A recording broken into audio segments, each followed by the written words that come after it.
Finally আমি video post করা শুরু করলাম। সেদিন ছিল 15ই আগস্ট, আমাদের 80তম স্বাধীনতা দিবস। আর তার সাথে সেদিন আমি অনেকটা সুস্থ আর হ্যাপিও ছিলাম অনেকটা। সকাল সকাল ঘুম থেকে উঠে পড়েছিলাম, দুই বোনে মিলে ছাদে গিয়েছিলাম বাপির সাথে পতাকা তোলার জন্য। ভীষণ ভীষণ ছোটবেলাকার কথা দু বোনের মনে পড়ছিল। আর এখানে আমার বোন সুন্দর করে আমাদেরই গাছের ফোঁটা ফুল দিয়ে জায়গাটা সাজিয়ে দিচ্ছিল। আর আমি এখানে চকলেট রাখছিলাম, জানি না কেন রাখছিলাম, কারণ পাখিতে তো সব নষ্ট করে দেবে। তাই ভাবলাম চকলেটটা ওখানে না রেখে বাপিকে, বনুকে সবাইকে একটু করে দিয়ে দিই। সেদিন না সারা দিন জুড়ে আমার অনেক প্ল্যানস ছিল। সকালবেলা একদম ব্রেকফাস্ট করে 8টার মধ্যে আমি বেরিয়ে পড়েছিলাম, কারণ আমরা বন্ধুরা মিলে যাচ্ছিলাম রাইডে। লোকেশন ছিল নিউ টাউন কফি হাউস। আর আমরা ভেবেছিলাম যে বেশ অনেকটা দূর আছে জায়গাটা, যেতে ভালোও লাগবে আর গিয়ে একটু কফি টফিও খাওয়া যাবে। আর রাস্তায় বেরিয়ে দেখলাম স্বাধীনতা দিবস উপলক্ষে স্কুলের স্টুডেন্টরা কি সুন্দর র্যালি নিয়ে যাচ্ছে। আর সব কিছু দেখে এত ভালো লাগছিল। অনেকদিন পর মনে এত শান্তভাবে বেরিয়েছি। জিম থেকে শুরু করে সব কিছুই আমার বন্ধ হয়ে পড়ে আছে শরীর খারাপের জন্য।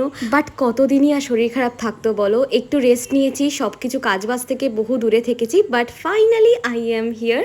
আর তোমাদের সাথে এই সুন্দর সুন্দর ভিডিওগুলো শেয়ার করছি। এর মাঝে না আরও অনেক কিছু তোমাদের সাথে শেয়ার করার আছে। আমার তো পেট গুড়গুড় করছে কবে তোমাদের সেগুলোকে দেখাবো, সেগুলোকে বলবো। বাট ব্যাড নিউজ হচ্ছে, আমরা গিয়ে দেখলাম তখন আমাদের নিউ টাউন কফি হাউস বন্ধ। ওটা খোলে 12টার সময় আর আমরা চলে গেছিলাম 11টার সময়। তাই আমরা চলে গেছিলাম তার পাশে ইকো পার্কে একটু সময় কাটানোর জন্য। 1 ঘন্টা একটু গল্প টল্প করবো বন্ধুরা মিলে, আর তারপর চলে যাব আবার কফি খেতে।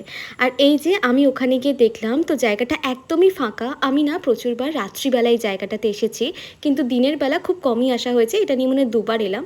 আর ফাইনালি আমাদের কফি খাওয়ার সময় হয়ে যায়। কিন্তু কফি হাউস যেতে যেতে বেজে গেছিলো সেই 1:30, মানে আমরা টাইম তো দেখিইনি। আর ওই সময় কফি খেতে তো আমার একদম ইচ্ছা করছিল না।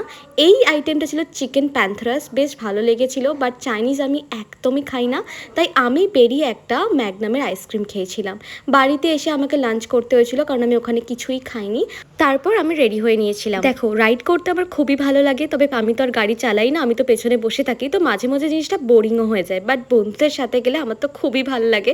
আর সকাল থেকে এত বাইক নিয়ে ঘুরেছি যে বাইকের পেট্রোল শেষ হয়ে যাবে, এটাই স্বাভাবিক। সকালবেলা আমরা গেছিলাম কলকাতার দিকে, আর বিকেলবেলা আমরা যাচ্ছি কোলাঘাটের দিকে।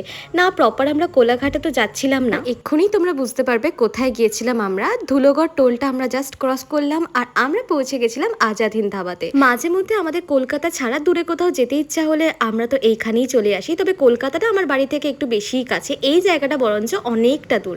সবাই মিলে গেছিলাম কি করতে জানো, হাফ গ্লাস চা খেতে। চা খেলাম, অনেক গল্প করলাম, তারপর সোজা বাড়ি চলে এলাম। Tata bye.